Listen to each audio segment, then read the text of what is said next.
Praise the Lord. கர்த்தர் இந்த கால வேளையிலே உங்களை ஆசீர்வதிப்பாராக. தினமும் என்னை கவனி என்று வாகனத்துல எழுதப்பட்டிருக்கிறது. தேவனுடைய வார்த்தை இப்படி சொல்லுது. தினமும் என்னுடைய வேத வசனத்த உன் இருதயத்துல வை. அப்பொழுது இந்த நாள் முழுக்க உன்னை நடத்துவேன் என்று கர்த்தர் சொல்லுகிறார். கலாத்தியர் 5ஆம் அதிகாரம் 22, 23ல ஆவியின் கனிகள் 9. அன்பு, சந்தோஷம், சமாதானம், நீடிய பொறுமை, தயவு, நற்குணம், விசுவாசம், சாந்தம். 7 பார்த்தோம். இப்ப 8வது கனி. ஆவியின் கனி 8வது கனி சாந்தம். சாந்தமா நம்ம இருக்க என்ன பண்ணணும்? கற்றுக்கொள்ளணும். அதுல முதலாக நம்ம பார்ப்பது இயேசுதான்.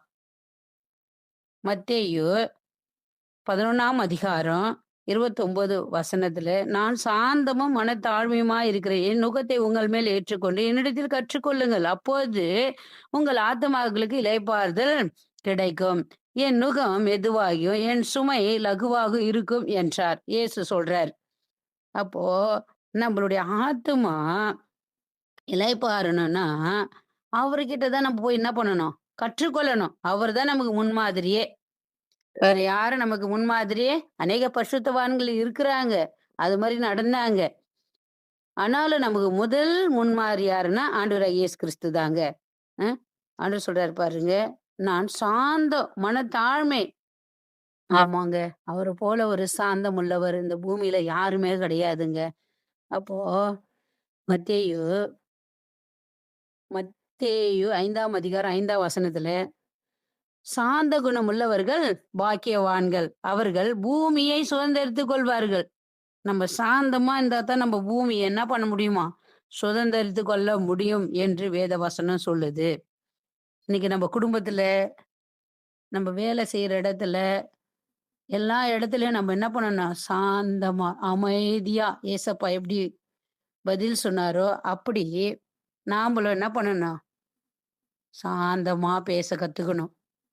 ஏசப்பாவ அடிச்சாங்க, துன்புறுத்துனாங்க, எல்லாமே பண்ணாங்க. அவரு சாந்தமாய் அவர்கள என்ன பண்ணாரு? மன்னித்தார். மன்னித்தாருங்க. அப்படிப்பட்ட சாந்தம் நமக்கு என்ன பண்ணணும்? வரணும். யோனா 4ஆம் அதிகாரம் 2ஆம் வசனத்துல, சாந்தமும், மன உருக்கமும், நீடிய சாந்தமும், மிகுந்த கிருபையும் உள்ளவரும், தீங்குக்கு மனசாப்படுகிறவருமான தேவனென்று அறிவேன். யோனா சொல்றாருங்க. நினிவே பட்டணத்த அழிக்க போறேன். அங்க இருக்கிற மக்கள் கீழ்ப்படியாதவங்களா இருக்கிறாங்க. பாவம் செய்றாங்க. அவங்க மனம் திரும்ப போ சொல்லுன்னு சொல்லிட்டு யோனாவ அனுப்புறாரு. ஆனா அவரு என்ன பண்ணல? போல. ஆமணக்கு செடி ஒரு நாள்லயே ஓங்கி வளருது. அதுக்கு பரிதாபப்படுகிறாரு. ஆனா ஜனங்க அழிஞ்சு போறாங்களே, அது குறிச்சு அவருக்கு என்ன இல்ல? பாரம் இல்ல. பாரம் இல்ல. அப்போ ஆண்டவரு கிருபையா இறங்கி மறுபடியும் அவரு போறாரு. கீழ்ப்படிஞ்சு அந்த ஜனங்களுக்காக என்ன பண்றாரு? அவரு போயிட்டு என்ன பண்றாரு? ஜெபம் பண்றாரு. அப்படியே ஜனங்கள என்ன பண்றாங்க? கீழ்ப்படிஞ்சு ஜெபிக்கிறாங்க. உபவாசம் எடுக்குறாங்க. அதனால அழிக்காதபடிக்கு அந்த நினிவே மக்கள என்ன பண்ணாரு? காப்பாற்றினார். யாத்திராகமம் 34ஆம் அதிகாரம் 6ஆம் வசனத்துல இஸ்ரவேல் ஜனங்கள மோசே வழிநடத்துறாரு. இப்ப மோசே வழிநடத்தும்போது, மொத 2 பலகைய ஏசப்பா எழுதி குடுக்குறாரு. கட்டளை 10 கட்டளை. ஜனங்க தவறு செய்தனால அவர் என்ன பண்ணிடுறாரு? போட்டு உடைச்சிடுறாரு.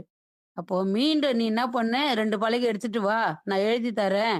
அப்படின்னு சொல்றாரு. 34ஆம் அதிகாரத்துல 6ஆம் வசனம். கர்த்தர் அவனுக்கு முன்பாக கடந்து போகிறபோது, அவர் கர்த்தர், கர்த்தர் இரக்கமும், கிருபையும், நீடிய சாந்தமுள்ள மகா தயவும், சத்தியமுள்ள தேவன். அப்படி சொல்லிட்டு ஏசப்பா மோசேக்கு சொல்றாரு. மோசே ஏசப்பா கிட்ட என்ன பண்றாரு? சொல்றாரு. "இந்த ஜனங்க ஒழுங்கா கழுத்து இருக்கிறாங்க. இவர்கள மன்னிங்கப்பா" அப்படின்னு பரிந்து பேசுறாரு. எவ்வளோ கீழ்ப்படியாம நடந்தாங்க. ஆனாலும் கர்த்தர் என்ன பண்றாரு? அவருக்கு மேல கிருபை வச்சு எகிப்து தேசத்துல ஒடுக்குறாங்க. பயங்கரமா ஒடுக்குறாங்க. அதனால நீங்க கானான் தேசத்துக்கு போகணும்னு மோசே ஆரோனையும் கூட்டிட்டு வந்து இந்த ஜனங்கள விடுதலையாக்கி கொண்டு வராரு. சாப்பாட்டுக்காக முறுமுறுக்குறாங்க. ஆ, ஆ கறி வேணும் அப்படின்னு சொல்லிட்டு என்ன பண்றாங்க? எனக்கு முறுமுறுக்குறாங்க. எப்படி? எல்லாத்துக்கும் தண்ணி, கசப்பான தண்ணி வந்துச்சு. அதுக்கு முறுமுறுக்குறாங்க. ஆனாலும் மோசே என்ன பண்றாரு? இவர்கள அழிக்காதபடி அவர் என்ன பண்றாரு? அவர்களோட கூட என்ன பண்றாரு? ஆண்டவரோடு கூட பரிந்து பேசுறாரு. இந்த ஜனங்கள அழிக்காதீங்க ஏசப்பா அப்படின்னு. அதனால அந்த ஜனங்கள என்ன பண்றாரு? 6,00,000 மொத்தம் அத கணக்கு பண்ணி பார்த்தா மனைவி, பிள்ளைங்க எல்லாம் 24,00,000 ஜனங்கள வராங்க. கொண்டு வராரு வனாந்தரத்துல.